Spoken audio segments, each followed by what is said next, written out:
Bonsoir et bienvenue dans le 1945. Voici les titres de ce journal. Le Bénin à l'aide des réformes de la décentralisation avec son code territorial modifié. Les populations sont plus impliquées dans la gestion des affaires locales. Mais quels changements ont-elles apporté au système mis en place? Un expert nous éclaire.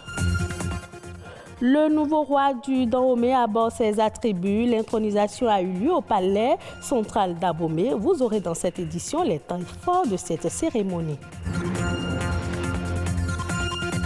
L'UNICEF veut apprendre aux enfants les bons réflexes protecteurs de l'environnement. Une activité de reboisement de la côte de Semekodji a été initiée pour le servir d'exemple. Les détails à suivre.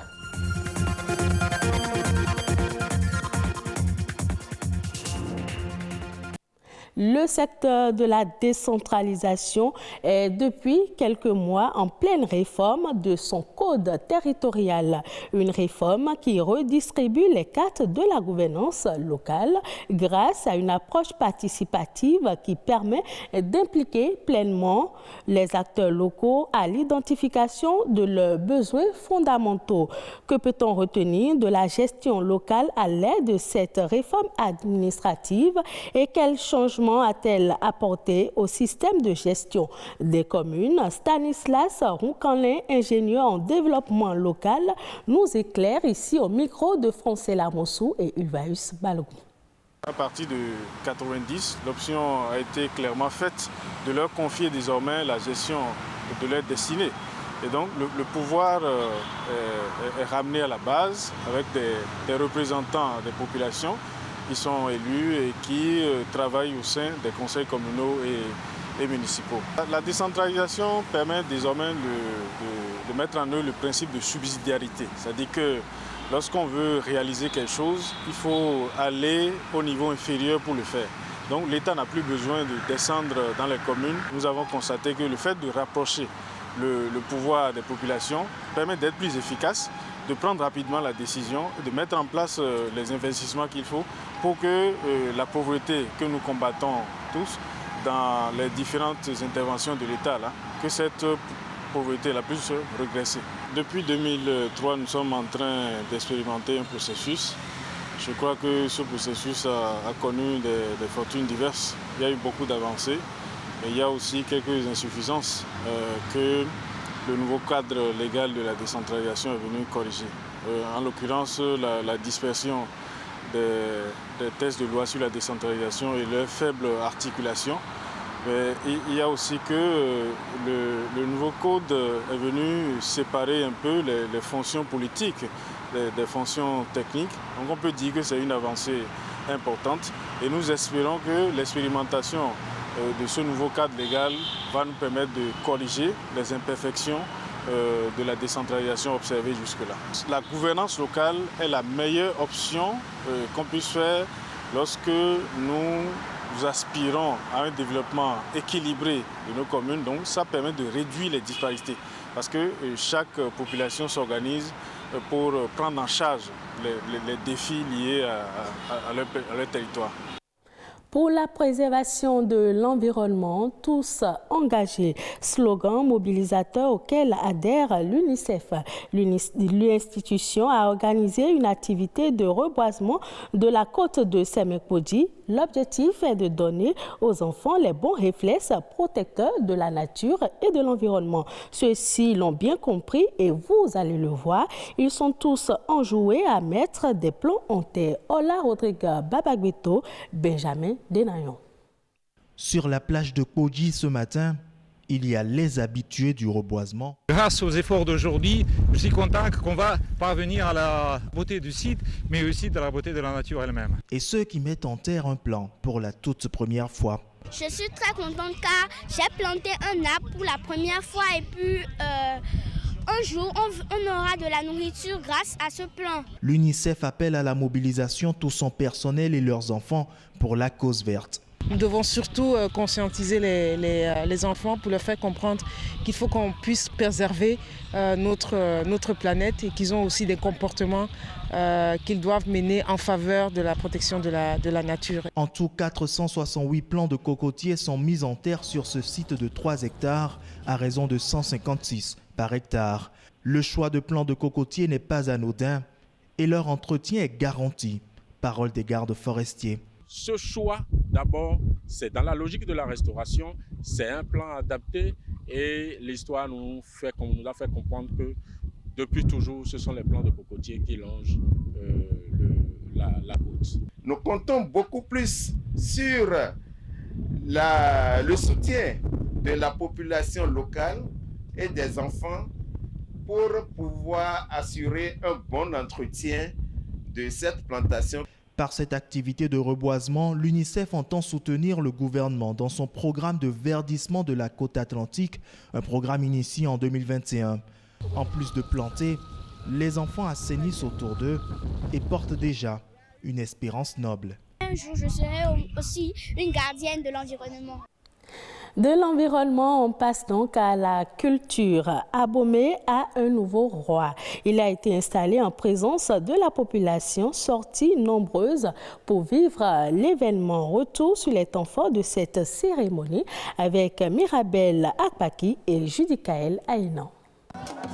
Les dignitaires de toutes les lignées des Rugbadia s'accordent avec le roi du Djima, Sa Majesté Deweno de Behozi, pour le porter sur le trône d'Abomey. Celui qui aura régné à Djima depuis février prend ainsi possession du palais central d'Abomey, un événement capital dans l'histoire des Rugbadia-vie. Depuis une bonne décennie, il y a eu beaucoup de conflits au sein de la dynastie Rugbadia.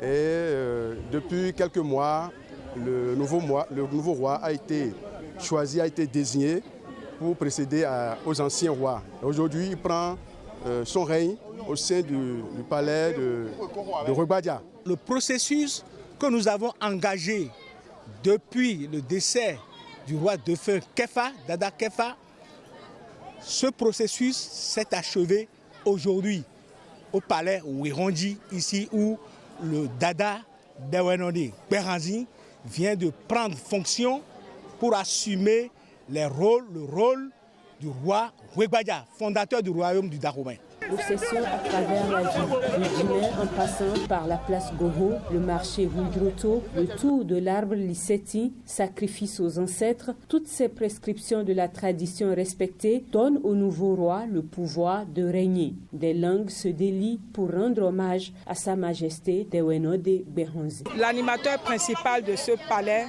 c'est un homme sage, humble, un homme de principe, un homme droit, un homme fraternel, un homme solidaire. Très humble. Quelqu'un qui est sociable, quelqu'un qui aime son prochain.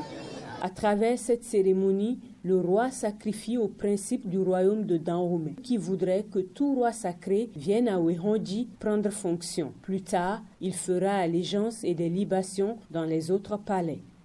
Suivons à présent La Nation en bref, une compilation de l'actualité nationale présentée par Sabirat Aou.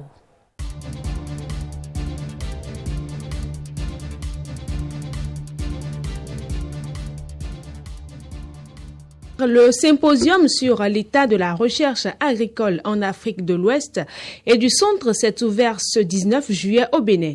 Une occasion pour les différents acteurs de trouver les solutions intelligentes face au climat pour la transformation des situations d'urgence et post-urgence. Cet atelier organisé par le Conseil Ouest et Centre africain pour la recherche et le développement agricole CORAF met en œuvre le programme de mise à l'échelle des technologies et innovations agricoles pour l'accroissement de la résilience des systèmes de production et des exploitations familiales en Afrique de l'Ouest et du Centre. Pendant 3 jours, les participants vont réfléchir sur les défis liés à la recherche agricole et les bonnes pratiques à capitaliser. La 8e session du comité régional de pilotage CRP du projet d'investissement pour la résilience des zones côtières en Afrique de l'Ouest a été lancée par les différents acteurs de la chaîne.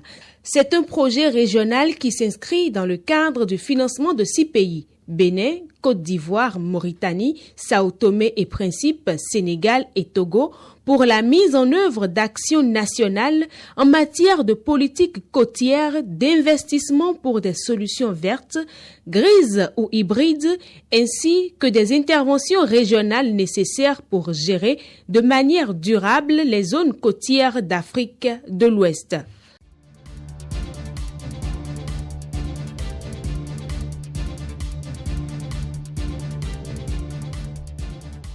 La première centrale solaire photovoltaïque du Bénin a été inaugurée ce mardi 19 juillet par le ministre de l'Énergie. D'une capacité de 25 MW, cette centrale va alimenter 40 000 foyers. L'objectif de la construction de cette infrastructure énergétique vise à augmenter les capacités de production énergétique au Bénin, à moderniser le système d'information de la SB2E, à lutter contre le chômage, l'oisiveté et les autres des jeunes en leur offrant des emplois rémunérateurs.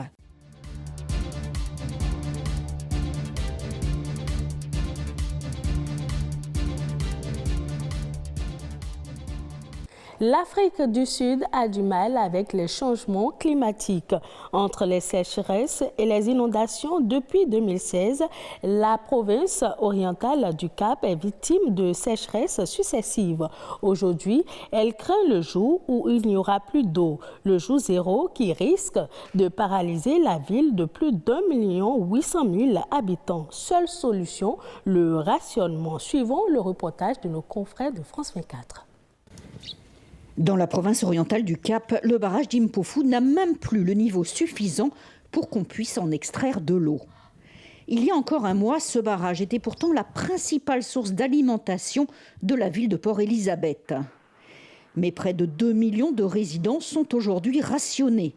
50 litres d'eau par jour et par personne. Après plus de 7 années de sécheresse, la municipalité fait tout pour éviter le jour zéro, le jour où il n'y aura plus une seule goutte d'eau au robinet. Ce n'est pas encore une situation de jour zéro, mais plutôt une situation d'approvisionnement intermittent. L'eau est là, mais en période de forte demande, la pression chute. De ce fait, certaines personnes dans les parties basses du système d'approvisionnement auront de l'eau et les parties hautes n'en auront pas. Et c'est déjà une réalité dans certains quartiers. Ici, on a fermé les écoles et renvoyé les enfants à la maison. Cindy Soa explique que ça fait 24 heures qu'ils n'ont plus d'eau. Ça va et ça vient. En fait, on n'y comprend rien et personne ne nous prévient. Quand vous ouvrez un robinet, vous réalisez qu'il n'y a plus d'eau à la maison. Pour aider la municipalité, l'une des plus grandes ONG sud-africaines s'est mise à creuser des puits dans les écoles, dans les hôpitaux. Ils resteront ici 6 mois. L'équipe revient tout juste de la province du KwaZulu-Natal, où ce sont des inondations qui ont détruit les infrastructures. D'un côté du pays, on a de la sécheresse et de l'autre, on croule sous les inondations. Et partout, la démographie est tellement grandissante que les besoins sont toujours plus importants par rapport aux ressources limitées que sont les barrages. Creuser des puits est la seule solution. Partout, les puits ont aidé les populations. Creuser des puits reste une solution simple et efficace pour lutter contre les changements climatiques. En Afrique du Sud, on cherche désormais à prévenir les catastrophes naturelles. Ainsi s'achève cette édition. Merci de l'avoir suivi. Retrouvez ce journal sur le site de l'ORTB, www.ortb.pj.